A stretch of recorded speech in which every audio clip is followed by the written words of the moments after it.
We're joined now by Peter Grandich of Peter Grandich Company, one of the deeper and broader thinkers we regularly speak to. Peter, welcome. Thank you for having me again, as always. Thank you for being with us. So I wanted to get started focusing on the banking crisis. I wanted to get your sense of how broad you think this is, how broad the scope. Do you think this is a few poorly managed, poorly hedged banks, or do you think we're looking at something more like 2008? I don't think it's 2008. Then it was the major banks who went to town on people that should have never owned mortgages across the board and across the world. This is probably more focused, and probably if SFB had better management and handled it directly, we might not even had it to the level that it had. But now that it's happened, it's put a damper on things. We're going to see regional banks be, if they don't choose to, the government will make them be much tighter, and they'll be watching them more closely than they might have been before. And the reason that's important is small to mid-sized businesses don't deal with the major fours. They deal with regional, local banks, and they deal from real estate to, business loans. So that will probably put a damper more on the economy. It'll be tougher. Lending won't be as loose as it might have been. And so in that regard, the banking crisis probably led to more of a potential recession than we might have had otherwise if the SVB and Credit Suisse and those things never happened. All right. And what do you think is the role of the Fed in this? Has the Fed exacerbated this? Well, the Fed is, if you think about it, they had the pedal to the metal, Kool-Aid for everybody. And when things started to change, they said, well, there's really no inflation, and there was. And then when there was some, they said it's only transitory. And then suddenly they found themselves way behind the curve. And they had to hit the brakes. They had no choice. And unfortunately, we've had multiple decades of cheap credit expansion, taking from the future by creating trillions of dollars of debt, but that helped accelerate the markets, and it made people get into investments in a way that they might have not been if things were tighter like they are now. And what was really concerning last Wednesday, while Powell was speaking about one thing, the Secretary Treasurer actually said the opposite.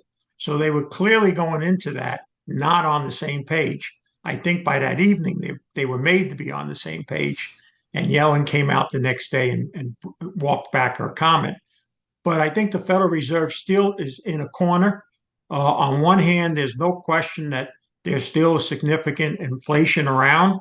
And at the other hand is, if they tighten too much, do they cause a recession, or are there other unknown factors out there? Like, people have not talked about, they talked about banks, but they haven't talked about pensions and insurance companies who face the same thing. They had the same losses on the paper. So I think the Fed is like saying their prayers at night before they're going to bed and hope by the next meeting it's more clearer which way we're moving than we are now.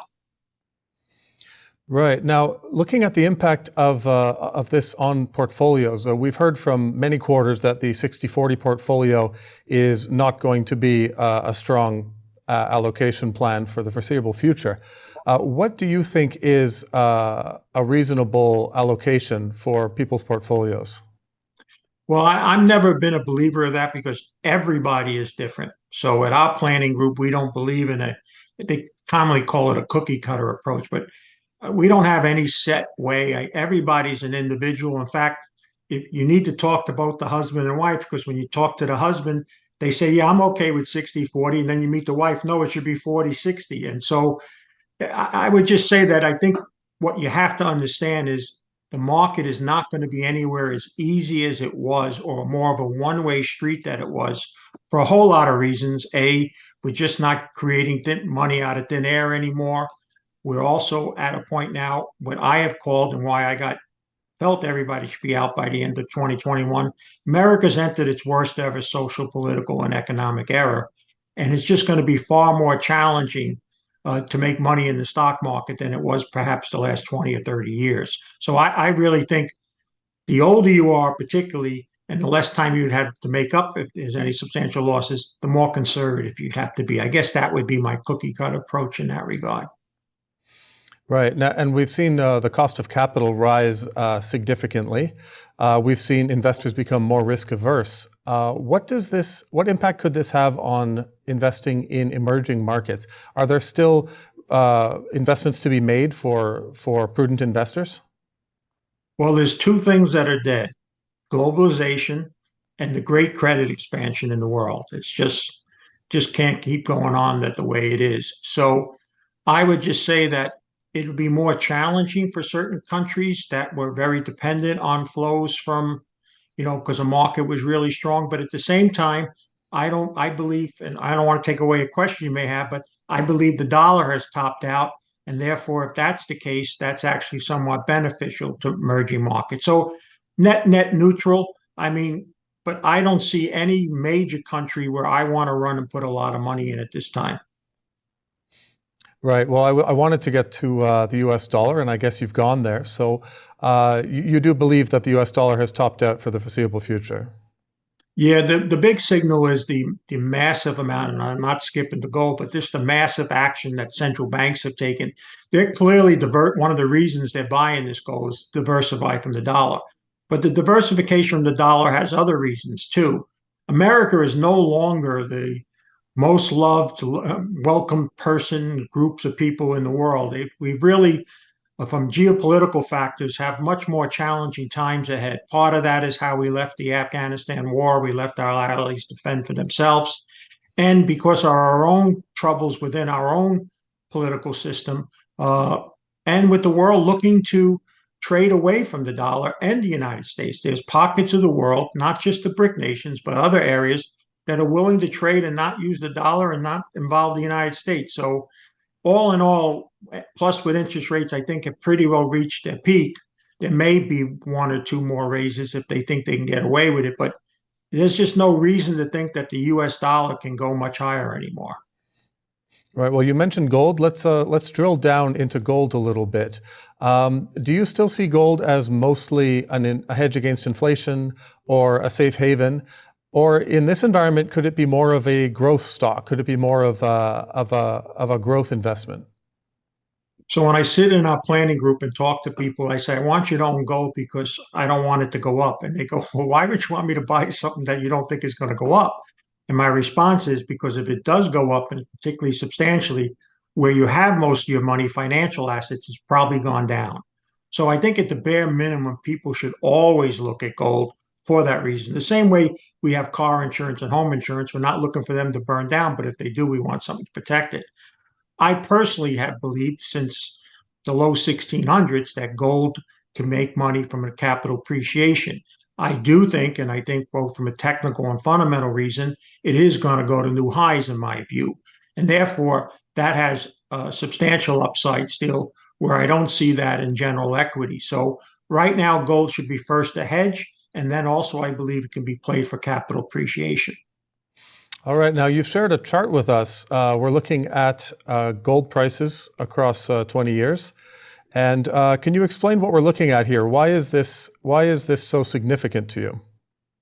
Well, I'm not a pure technical analyst. In fact, I'd probably say I do more fundamental analysis, but I do think technical analysis can signal major changing points or major changes that could occur. And what we're looking at is what's called a cup and handle. The longer the cup bit and the longer the handle, when they do break either north or south from that handle, you get a substantial move. And since the cup is almost 10 years worth, the feeling is, and of course I believe it's going to be to the upside, is that you can then start to get targets substantially higher, anywhere from 2,500 to 3,000. And of course, if I happen to be wrong and it breaks the handle below, there's targets as low as 1,000 to 1,200. So when technical can confirm a strong fundamental opinion, then I think you have a 1-2 punch, and that's why I remain so bullish on gold. All right. Now, you've also looked at the mining sector. You're seeing, I guess this chart, we're looking at the valuations of the majors versus the juniors. What is this telling you? Now, we did hear recently from gold miners that I believe it was Crescat Capital was telling us that they see an 85% gain in the stock valuations of the mining companies when they're looking historically, comparing the spot price of gold versus the valuations of the miners themselves. So you're looking at the majors versus the juniors. What is this telling us? Well, first, the answer, Crest, I believe, is correct. Versus the underlying metal and versus the historically mining shares in general are at a much cheaper valuation than still the NASDAQ, which is trading like at 27 times still. But in particular, where the value is showing up and the sentiment is so poor, which is another for a contrarian, a bullish signal, is in the juniors. The juniors have a much more challenge than they did 10 or 20 years ago. It's much more difficult to be a junior right now for a lot of reasons. Real quick, there's not a lot of individual financial advisors that build books of businesses around juniors anymore. So when you used to get one of those involved, you got their 200, 300 clients involved. Now a junior has to go out and find those 200, 300 on their own. So A, the end user is a challenge for them. B, regulatory has become much tougher. Here in the US, you can't even take an unsolicited order on a Canadian stock, even if it has an OTC symbol down here. And also because the market has been in the doldrums, prices are very low, financing is not around a lot. So there's probably going to be some mergers out of necessity in the junior end. But at that point, taking that all into consideration, when you look at that chart, even if the majors are attractive, the juniors are coming to a point where previously before when they've entered that, they've outperformed. And I think as bad as sentiment is, and it's as you would think gold's 900, not 1950 if you talk to most junior resource holders. But I think from a contrarian standpoint, it's a wonderful entry point. All right. Yeah, we can see that based on the historical chart. We're about as low as we can go for the juniors. They're either going out of business or a great buy. That's really, at the end of the day, that's the only two things that looks like it can happen. Well, in an environment of enormous demand for gold, one of those seems impossible, so the other one must be true. And of course, there's very strong demand for base metals, which some have even a better argument long term than gold does. That's right. Yes, electrification. We've been hearing a lot about that as well. I wanted to just get your thoughts on cryptocurrency. Obviously, some of the banking woes have been pinned on cryptocurrency, perhaps unfairly. Wanted to get your sense of what you think, what role do you think cryptocurrency can play in this environment going forward, this environment of deglobalization, of people trying to pull back from the US dollar, potentially lower returns for traditional investments. What role can cryptocurrency play that's productive? Well, first, in late 2020, I called on Kitco cryptocurrencies the tulip mania of the 21st century. Not only did I get a lot of complaints, I actually got an actual death threat. So I'm back on Kitco now, but much easier to talk because I don't think I'm going to get any death threats based on what's happened since then. But one of the things that I said back then was it was like the internet bubble. There were too many. A lot are going to have to go under. There'll be a washout, and out of it, like the internet, will come some survivors, which we're starting to see now. I find it hard to believe that Bitcoin won't be one of them. Now, I don't want to own Bitcoin myself, but I have to be realistic. I think it will be part of a speculative end. It's not the cure all of everything, or what one man out there continues to say, you should sell everything you own and borrow if you have to own it. I don't think anybody should say that about any one investment, but I do think we're going through the shakeout period. It could last longer. I will tell you this. There's no question now that the US government, is not favorable to cryptocurrencies in general. They're doing a lot of things in recent weeks to suggest that. So I think it's going to be even more challenging. That means some of the weaker links are probably going to decline. But I think there'll be survivors. And eventually, even, they may become attractive to it. The older generation that still likes gold, likes something that falls on your foot and hurts yourself, may even look at it. But at this point in time, for me personally, I don't think I need to run there yet. All right. Now, I wanted to look a little bit deeper at the United States. You touched on some of the challenges, potentially some of the political challenges. Let's look at that a little bit. We have a very, very divided electorate. the one thing that both sides seem to agree on is withdrawal from the globalized order, as you said, focusing on domestic investment, focusing on perhaps regional trade. What is the future of the United States as a global power and for the world in this environment? Well, first of all, I've called this Congress to be the most dysfunctional we've ever had.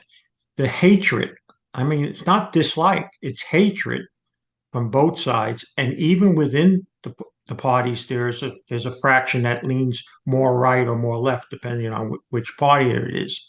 So I'm not expecting any of the difficult things that need to be worked on here, first just for the country, let alone dealing with world issues to happen. And I think the world looks at that too. I I really believe the way we left Afghanistan really ticked off some of our better allies. We're also seeing at the same time of that happening a unification of people that you would have never thought, most Saudi Arabia and Iran, led by China. Uh, China's over in Russia. China is looks like it's leading a buildup of the BRIC nations. More nations are saying they want to join. In fact, the Saudis have talked about taking sales without dollars, both in rubles and possibly yen. And then they talked about possibly entering the BRIC nation as well. So, you know, I just think the United States here is not it's a declining empire. It always happens. History always has it sooner or later. And the politics that we now have and is only making it worse. And so I expect that America will eventually see the dollar not as the reserve currency. I don't know if that'll be in my lifetime, but we're going to definitely see other types of trading agreements not using the dollar come into fashion and be regularly done in different parts of the world.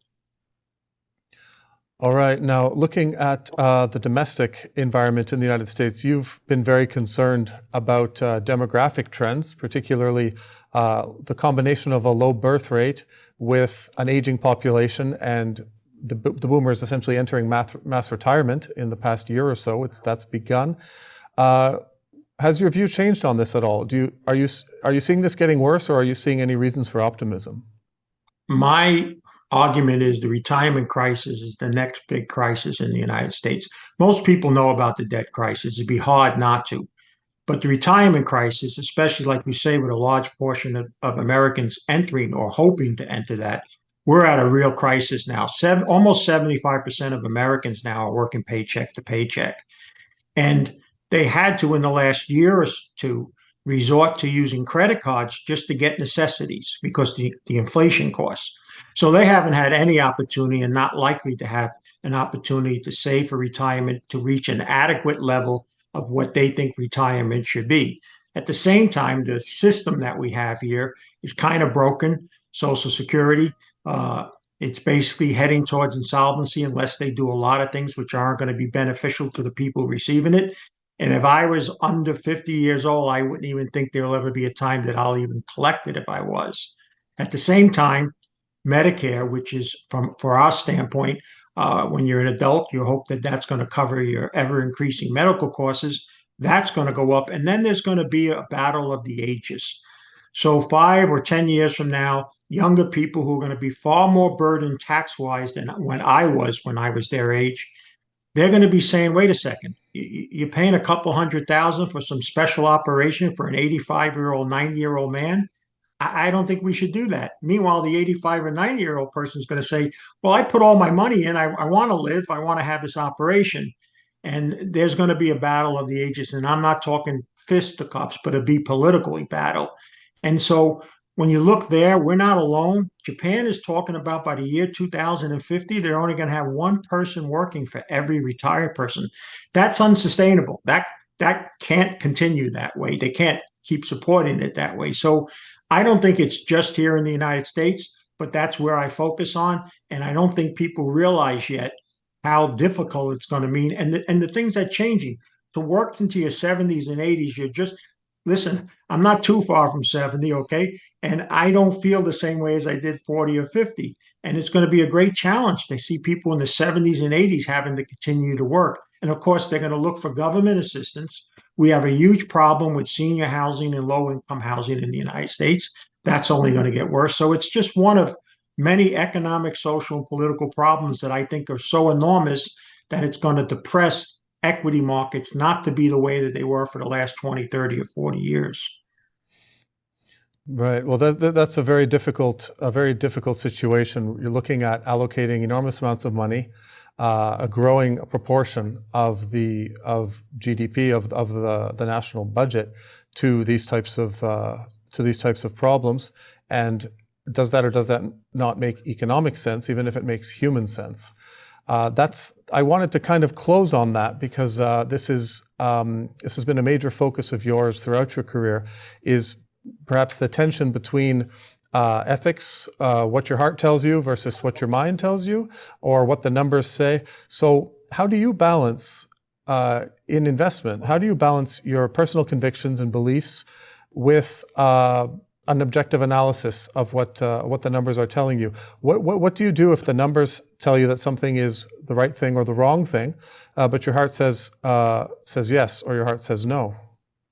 So I'll give you an example and then backtrack from that. So for 20 years, I was involved with professional athletes. And when the things started to happen socially down here, where social and politics entered the sports world and the arena, literally, I had to make a big decision because on one hand, I believed I was a devout Catholic Christian, and yet on the other hand, I was dealing with people who I was making a living with that were voicing opinions and all that went totally against my personal beliefs. I had to make a tough decision and choose my personal beliefs over income, which wasn't an easy thing to do, but I did it. I also believe that we're seeing a change in the United States, and people who are of a faith have to accept it's hard for them that now 1 out of 2 Americans are either atheist or agnostic. And that wasn't the way that America was 30, 40, or 50 years ago. And because of that, those people look at social, political, and economic factors different than someone that believes in, some one of the faiths that are out. So you have to keep that in mind. And for the most part, when I'm in speaking secular, I keep that out unless I'm invited to speak about it. But personally, for my own decision making and what I think is the right thing to do for everybody, if they so choose, my faith does play a role. For me, as a Christian, I believe we were given a manual life, the Bible. It has more matters of finance than it does even about heaven or hell. So for a Christian, that's a good place to go. But I also have to recognize there's some people that think it's just a book, and that's just the way I have to approach it.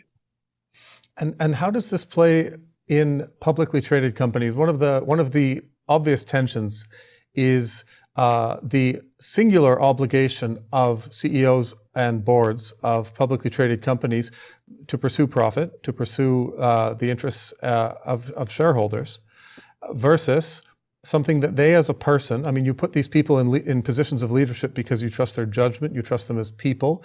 They've proven their worth and their judgment in not exclusively in financial terms, but then you have this preponderance of responsibility to pursue the interests of shareholders, and those interests are defined as profit. What do you tell CEOs of publicly traded companies that might not have the sway, might not have the profile to make these kinds of arguments? Well, most of them is one of the reasons what we call wokeness is greatly expanded, especially through the corporate world. Uh, People have chosen, even if they felt against it, that they had to go with the tide because, like you said, they're running a public company. It's not their company. They've been voted by shareholders to represent them. So most CEOs, even if they are of a particular way, will kind of go with the crowd. I mean, that's just what we see it. We just see it, even though there's a very small minority that may believe in something.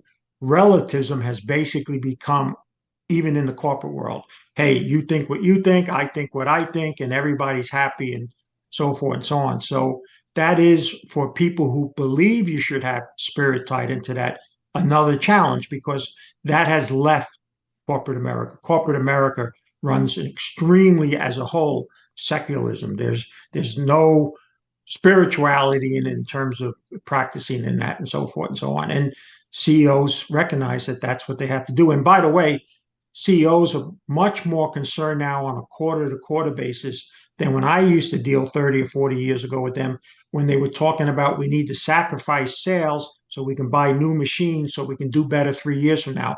Everything is about the next quarter now. Everybody counts on whether you're doing good or bad now. And analysts are under that same pressure. In fact, you never see a research report now that goes out past 12 months. And when I was in the business, it was 3 to 5 years or more. So that's the other change in the corporate world. Right. So I guess it makes companies less resilient to negative publicity and much more focused on how does this impact us in the next month, over the next quarter. By the end of this year, it becomes critical. Yeah, I don't think any half-sized company doesn't have a public relations person or a firm handling it. And how do we do this? And how's it going to look in the public? They're family-owned businesses. They just don't exist anymore. If they do, they get bought out.